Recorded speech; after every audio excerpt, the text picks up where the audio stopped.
Jadi gini ya, gue tuh udah ngebet nonton ini film dari kapan tahu, Kimi no Iro. Dan setelah gue tonton, gue mau review ya. Ini video review, ini adalah film yang bagus. Dan gue rasa, gue pengen rekomendasikan ke lu pada di video review kali ini. Gue nonton film ini berusaha sebuta mungkin, seblind mungkin. Gue berusaha nggak tahu apa-apa yang ada di dalam film ini. Karena gue pengen kena surprise sama isi filmnya. Info yang gue tahu tentang film ini sebelum gue tonton adalah direktornya, Naoko Yamada. Yang beberapa garapan film lainnya itu sebagai direktor ada A Silent Voice yang mungkin pada banyak yang tahu, dan juga Liz and the Bluebird, salah satu anime movie favorit gua. Terus soundtrack scoring gitu dah, komposernya Kensuke Ushio yang gua suka banget, dan ya gua fanboy Kensuke Ushio. Sama studio animasinya Science Saru yang belakangan ini pas video ini dibuat jadi perbincangan hangat karena garap adaptasi anime dada, dan kurang lebih gua nggak tahu isi cerita plot film ini apaan. Gue cuma tahu dari ngeliat tapi tuh poster promosionalnya kalau kayaknya ini adalah anime musik gitu loh, karena ngelihat karakternya pegang instrumen. Gua nggak nonton trailernya juga gitu karena ya lagi-lagi gue pengen kena surprise, dan rasanya gue dapet surprise yang fun, yang menyenangkan habis gue nonton ini film. Anyway, ini review non spoiler, jadi gue gak bakal nyenggol major spoiler apapun yang ada di film ini. Kalaupun ada itu cuma minor spoiler kecil-kecilan lah, in general aja. Dan kenapa gue video review non spoiler, karena gue pengen lu pada nonton film ini setelah nonton review gue lah, film ini sebagus apa gitu. Dan ya gue rasa film ini bagus. Anyway, gitu aja lah pembuka nggak jelas dari gue. Langsung aja ke segmen pertama yang mau gue bahas. Dan segmen pertama yang gue bahas adalah gue mau review ceritanya tipis-tipis. Di bagian ini doang sih gue nyentuh spoiler tipis-tipis lah, yang rada kayak sinopsis gitulah. Kalau nggak mau kena spoiler sama sekali, mungkin ya bisa skip ke segmen selanjutnya. Intinya cerita film ini adalah cerita ringan yang bagus, gue suka. Ada karakter bernama Totsuko yang bisa ngelihat warna orang di sekitarnya, dan warna tersebut semacam representasi kepribadian perasaan orang tersebut kayak gimana. Dan warna ini menjadi tema utama ceritanya. I mean sesuai judulnya, The Colors Within Kimi no Iro. Anyway, Totsuko bersama teman-temannya di sini membuat band dengan tujuan untuk menunjukkan warna mereka yang sesungguhnya. Dan ya bisa dibilang ini adalah film yang musik banget, yang bakal gue bahas lah di segmen entaran tentang musik ini anime. Sehingga ya bisa ditarik ini adalah cerita tentang masa remaja gitu ya, anak-anak SMA yang gue rasa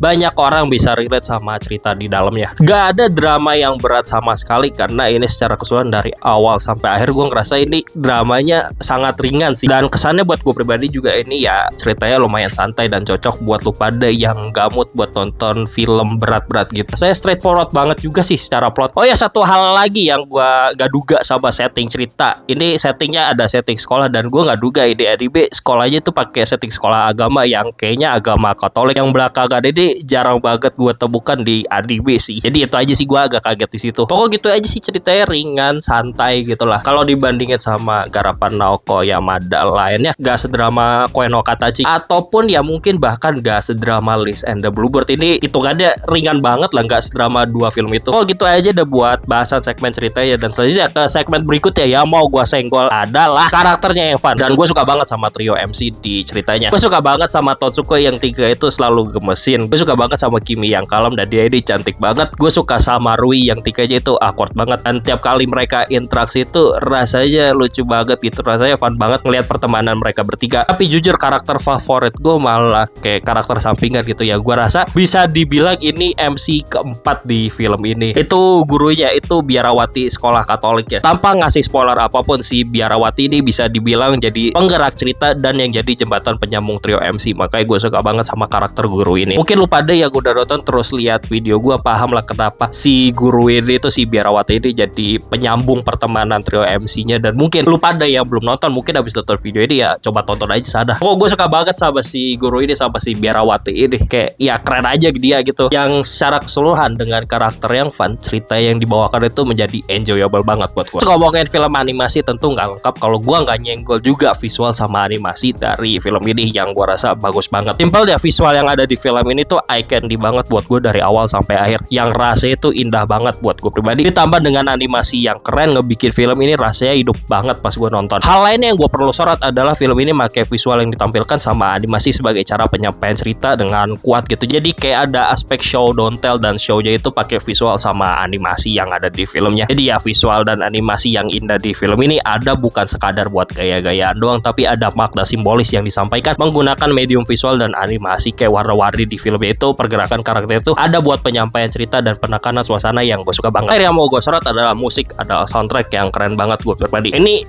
jujur ya, bagian soundtrack ini jadi poin plus tersendiri buat gue, dan rasa itu bias banget sih karena gue fanboynya Kensuke Ushio yang selalu suka tiap kali project dia muncul, dia garap anime apa itu kayaknya selalu suka sama soundtracknya dia, kayak Devilman Crybaby, terus Pokuyaba gitu misalnya, sama ya dan pada saat ini juga dia terlibat di situ, gue suka banget. Dan di film ini gue juga suka banget lah sama garapan dia sama soundtracknya. Pokok soundtrack musik film ini bagi gue keren banget, dan cara musiknya dipakai buat penekanan suasana itu mantep banget, itu keren banget. Yang intinya ya film musik kayak gini perlu soundtrack yang bagus gitu ya, perlu musik yang bagus, dan gue rasa musik soundtracknya beneran ngedeliver ekspektasi gue gitu. Dan ya pokok Kensuke Ushio mantep deh di sini. Overall thoughts gue sebagai penutup, ini adalah film yang bagus dan gue kasih rating 8,5 dari 10. Dan gue merekomendasikan lu pada yang belum nonton buat coba tonton. Cerita yang bagus, karakter yang fun, soundtrack mantep, visual dan animasi yang keren. Jadi paket komplit yang gue rasa ngebikin film ini adalah film yang bagus. Mungkin flaw-nya buat gue pribadi adalah ya ini subjektif banget sih ya. Film ini kurang ada faktor dalam tanda petik faktor wow yang nendang gue aja sih. Dan ya emang kayak ginian subjektif banget. Tapi mungkin lu pada yang nonton bakal dapet nendangnya, bakal dapet faktor wow-nya. Cuma buat gue ya